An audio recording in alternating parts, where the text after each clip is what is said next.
लोग घायल हुए। जानकारी के मुताबिक अब तक इजराइल के हवाई हमलों में लेबनान में 2119 लोगों की मौत हो चुकी है।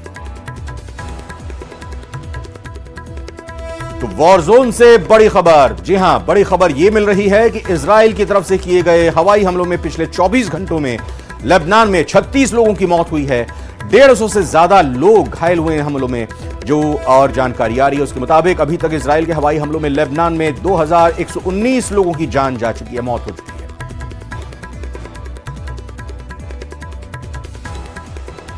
ईरान की तरफ से किए गए बैलिस्टिक मिसाइल अटैक के बाद यहां इजराइल की तरफ से लेबनान में अभी हमले किए जा रहे हैं। इजराइल ने हिजबुल्लाह के सफाई के लिए अपनी अभियान को और भी ज्यादा तेज कर दिया, गति दे दी है। अब खबर यह आ रही है कि दक्षिणी लेबनान में इजराइल की सीरियल स्ट्राइक में हिजबुल्लाह की अंडरग्राउंड कमांड सेंटर के 50 आतंकी मारे गए हैं।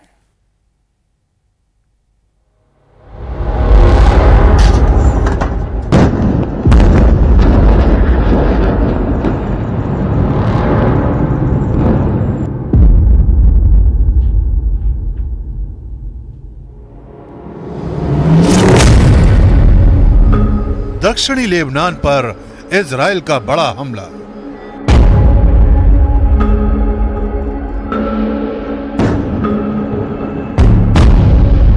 हिजबुल्लाह की अंडरग्राउंड कमांड सेंटर पर टारगेट। एयर स्ट्राइक में हिजबुल्लाह के 50 लड़ाके ढेर।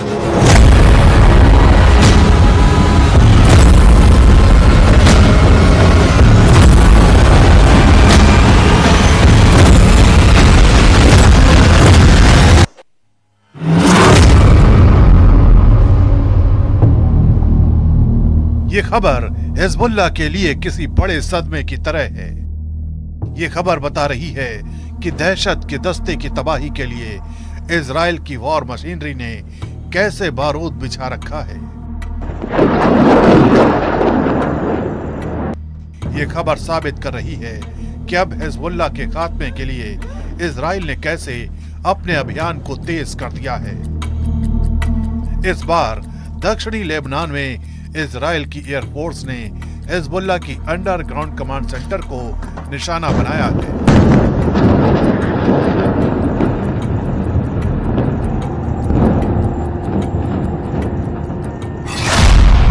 दावा किया जा रहा है कि इजराइल के इस हमले में 50 आतंकियों को ढेर किया गया है। मारे गए 50 आतंकियों में से 6 हिजबुल्लाह के दक्षिणी फ्रंट और राडवान फोर्स के सीनियर कमांडर हैं।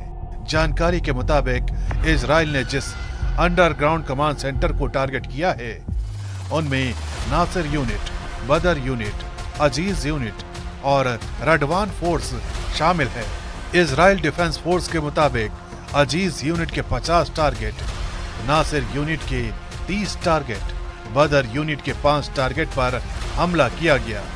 इसके अलावा राडवान फोर्स और हिजबुल्लाह के इंटेलिजेंस हेडक्वार्टर के लगभग 10 टारगेट के साथ साथ दक्षिणी लेबनान में मीडियम रेंज के रॉकेट यूनिट के लगभग 10 टारगेट को निशाना बनाया गया।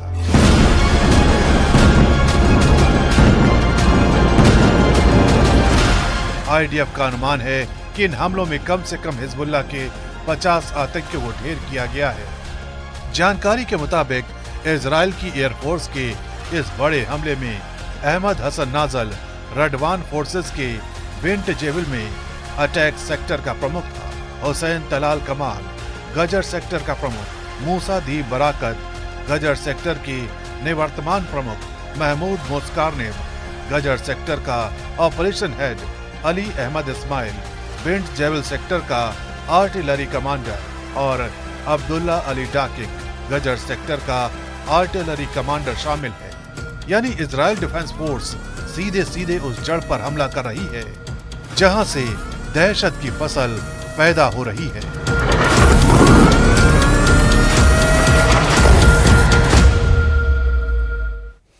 वैसे तो बेंजामिन नेतन्याहू ने दावा किया कि नसरल्लाह का उत्तराधिकारी और उसके उत्तराधिकारी का उत्तराधिकारी भी मारा गया है, लेकिन अब इजराइल के हमले में जब हाशिम सैफ अल-दीन के मारे जाने को लेकर इजरायली डिफेंस फोर्स के प्रवक्ता से सवाल पूछा गया तो उन्होंने इस पर साफ जवाब नहीं दिया।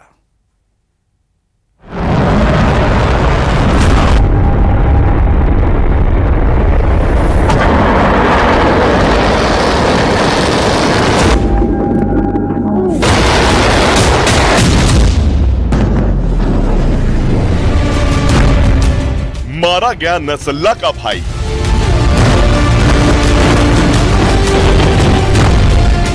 हासिम सैफी अल-दीन खत्म। नसरुल्लाह का उत्तराधिकारी मारा गया।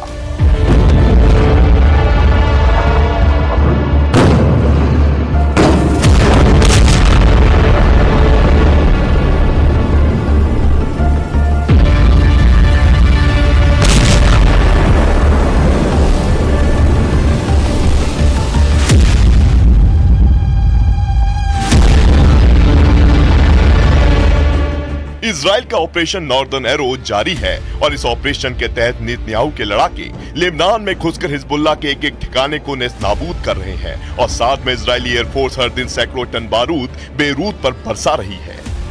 हिजबुल्लाह के मिलिट्री यूनिट की कमांड चेन को पूरी तरह से तबाह करने के बाद भी इजराइल रुका नहीं है और लेबनान में चुन चुनकर हिजबुल्लाह के कमांडरों नेताओं को ठिकाने लगाया जा रहा है। इसी कड़ी में इजराइल डिफेंस फोर्सेस को बहुत बड़ी कामयाबी हाथ लगी है और इस कामयाबी का ऐलान करने खुद इजराइल के प्रधानमंत्री सामने आए। उन्होंने ऐलान किया कि Hezbollah chief Sayyed Hassan Nasrallah के उत्तराधिकारी और उस उत्तराधिकारी के उत्तराधिकारी को भी इजराइल ने खत्म कर दिया है। Israel has a right to defend itself. Israel also has a right to win, and Israel will win. We've degraded Hezbollah's capabilities. We took out thousands of terrorists, including Nasrallah himself, and Nasrallah's replacement, and the replacement of his replacement. Hassan Nasrallah के मारे जाने के बाद Hezbollah की नई leadership को भी कुछ ही दिनों में हलाक करने पर बेंजामिन नेतन्याहू ने ऐलान किया है और ये हिजबुल्लाह के लिए बहुत बड़ा झटका है। हालांकि ना तो हिजबुल्लाह की तरफ से और ना ही ईरान की तरफ से नेतन्याहू के इस ऐलान के बाद कोई बयान आया है। हालांकि हिजबुल्लाह का उत्तरी इजराइल पर हमलों का सिलसिला बदस्तूर जारी है। वहीं बेंजामिन नेतन्याहू के बयान के बाद जब आईडीएफ के प्रवक्ता से हासिम सैफी अल-दीन के खात्मे पर सवाल किया गया तो डैनियल हगारी ने इस मामले पर खुलकर जवाब नहीं दिया। हमने बेरूत में हिजबुल्लाह के खुफिया मुख्यालय पर हमला किया। ये खुफिया विभाग के प्रमुख अबू अब्दुल्ला मोतारदा का मुख्यालय है। हम जानते हैं कि हासिम सैफी अल-दीन उसके साथ वहां मौजूद था। इस हमले के अंजाम की अभी भी जांच की जा रही है। हिजबुल्लाह अंजाम को छिपाने की कोशिश कर रहा है। जब हमें पता चलेगा तो हम जनता को अपडेट करेंगे।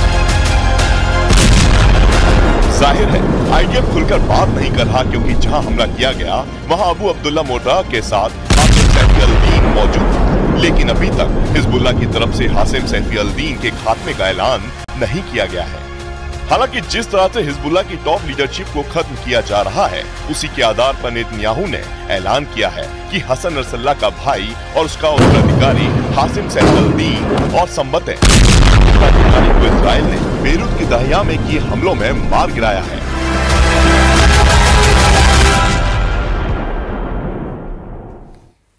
हमास और हिजबुल्लाह के खिलाफ इजराइल की सेना ने लगातार अपने ऑपरेशन को तेज किया हुआ है। इजराइल की सुरक्षा एजेंसी के हवाले से अब यह खबर है कि पिछले साल 7 अक्टूबर को हुए नरसंहार से ताल्लुक रखने वाले हमास के 3 और दहशतगर्दों को ठिकाने लगा दिया गया है। खबर तो यह भी है कि इजराइल की सेना के हमलों में हिजबुल्लाह का भी एक और कमांडर मारा गया है।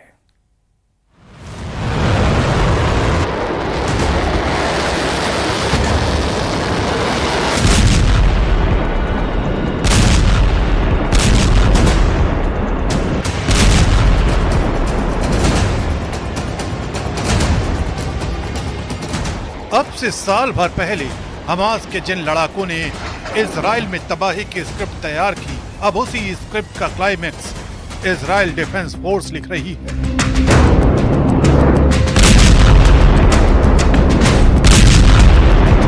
एक एक करके हमास और हिजबुल्लाह के अनगिनत ठिकानों को तबाह किया जा चुका है। इजराइल की बारूदी ब्रिगेड गाजा से लेकर बेरूत तक हमास और हिजबुल्लाह के लड़ाकों को कोने कोने से ढूंढकर उन्हें ठिकाने लगा रही है।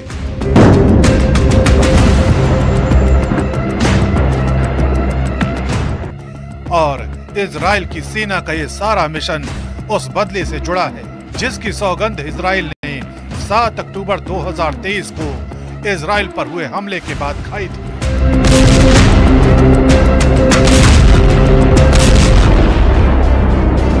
यानी हमास और हिजबुल्लाह के अंत की सौगंध। इसी कड़ी में इजराइल डिफेंस फोर्स और इजराइल की सुरक्षा एजेंसी शिन बेट ने बड़ा दावा किया है। इस दावे के मुताबिक इजराइल के हमलों में हमास के 3 और लड़ाके ढेर कर दिए गए हैं।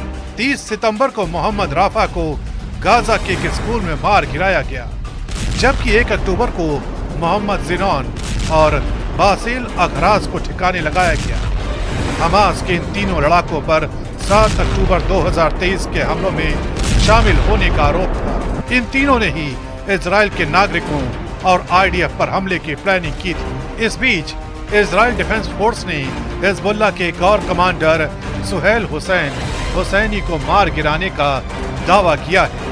उधर इजराइल के चीफ ऑफ जनरल स्टाफ लगातार हालात की मॉनिटरिंग कर रहे हैं। इसी कड़ी में लेफ्टिनेंट हर्जी हलेवी ने पैंथर बटालियन के सैनिकों से मुलाकात की और उनका हौसला बढ़ाया। ये बटालियन ज्यूदिया और समारिया सिक्योरिटी बैरियर पर मोर्चा संभाल रही है। पश्चिमी एशिया में ईरान और इजराइल के बीच छिड़ी जंग में चीन की भी एंट्री हो गई है। खबर आ रही है कि अब चीन लेबनान को बड़ी मदद भी करने जा रहा है।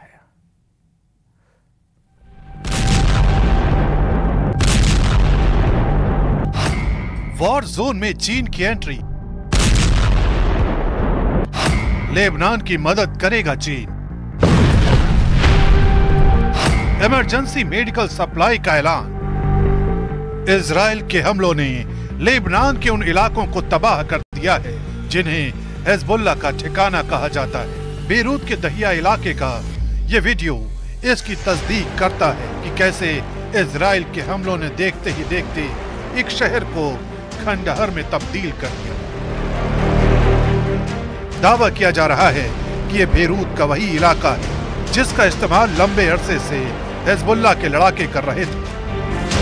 इन्हीं इलाकों से छिप कर हिजबुल्लाह के लड़ाके इजराइल को टारगेट कर रहे थे, लेकिन हिजबुल्लाह को खत्म करने के सौगंध खाने वाली इजराइल की सेना ने भयानक पलटवार किया और इस पलटवार का असर यहाँ साफ साफ देखा जा रहा है। यही वजह है कि लेबनान सरकार की गुहार पर चीन ने लेबनान की मदद के लिए बड़ा ऐलान किया है। चीन की विदेशी सहायता एजेंसी के प्रवक्ता ली मिंग के मुताबिक लेबनान सरकार के अनुरोध पर चीन की सरकार ने लेबनान को स्वास्थ्य सुविधा में मदद करने के लिए आपातकालीन मानवीय चिकित्सा आपूर्ति भेजने का ऐलान किया है। दरअसल इजराइल के हमलों में लेबनान में जबरदस्त तबाही हुई है। भारी संख्या में लोग हताहत हुए हैं। आलम यह हो चुका है कि लेबनान में स्वास्थ्य सुविधाओं की भारी किल्लत हो चुकी है। यही वजह है कि चीन लेबनान की मदद के लिए आगे आया है। वैसे चीन की तरफ से पहले भी लेबनान की मदद का भरोसा दिलाया गया था। साथ ही लेबनान में हुए पेजर अटैक की भी चीन के विदेश मंत्री की तरफ से आलोचना की गई थी। लेकिन अब चीन अप्रत्यक्ष तौर पर इस जंग में कूद चुका है और वो सीधे सीधे इजराइल और अमेरिका को ये संदेश देने की कोशिश कर रहा है कि वो जंग में ईरान और उसके सहयोगियों के साथ खड़ा है। और वैसे तो यूरोप के कई देश, इंटेलिजेंस रिपोर्ट जो आ रही है वो पहले ही कह चुकी है कि ईरान परमाणु बम बनाने के इतने करीब पहुंच चुका है कि बहुत जल्द वो अपना पहला परमाणु बम टेस्ट भी कर सकता है। और इसीलिए 1 साल बाद अगर ईरान ने एटम बम बना लिया है तो इजराइल उसे काउंटर कैसे करेगा, आपको यह भी जरूर जानना चाहिए।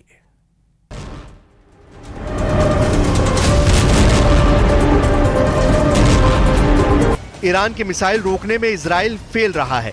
उसके एरो मिसाइल डिफेंस सिस्टम भी ईरान के मिसाइल के खिलाफ फूल प्रूफ सिस्टम की तरह काम नहीं कर पाए। इसलिए अगर ईरान ऐलान करता है कि उसने परमाणु बम बना लिया है तो समझ लीजिए कि पूरे इजराइल में परमाणु बम का सायरन बजने लगेगा, चाहे वो राजधानी तेल अवीव हो या फिर हाइफा या फिर कोई और इजरायली शहर।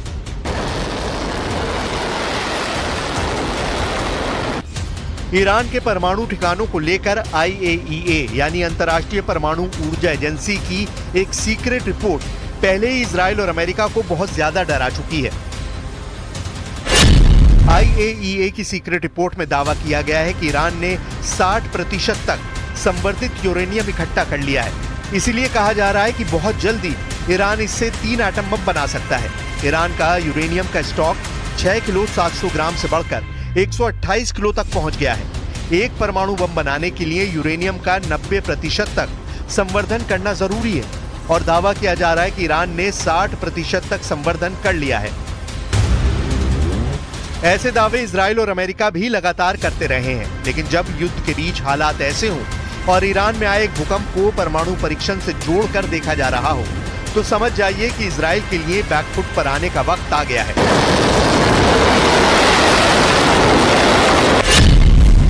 अब परमाणु बम को लेकर ईरान वाले खतरे ने इजराइल और अमेरिका का डर वाला मीटर रेड लेवल पर चला गया है। इस कांटे पर इतना प्रेशर है कि ये कभी भी वर्ल्ड वॉर बनकर टूट सकता है।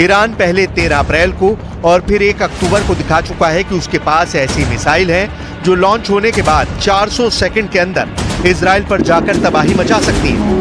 ऐसे में ईरान का एटम बम या कहें कि उसके तमाम परमाणु ठिकाने फौरन तबाह कर दिए जाएं, यही इजराइल का फोकस होगा।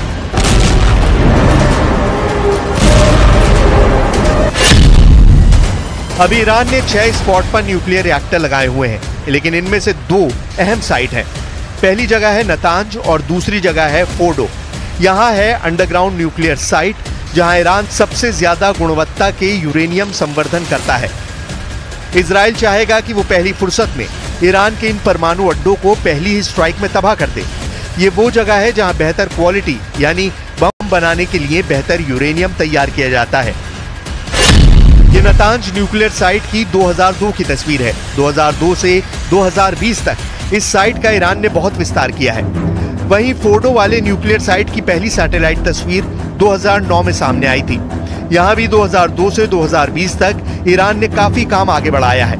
दावा किया जाता है कि ईरान सबसे अधिक यही यूरेनियम संवर्धित कर रहा है।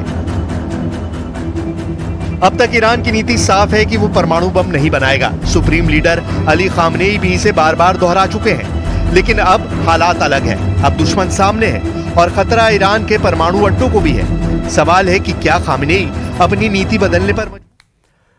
और फिलहाल स्पेशल रिपोर्ट में अभी इतना ही। आगे देखिएगा खबर दोपहर। बने रहिए न्यूज़ 18 राजस्थान के साथ।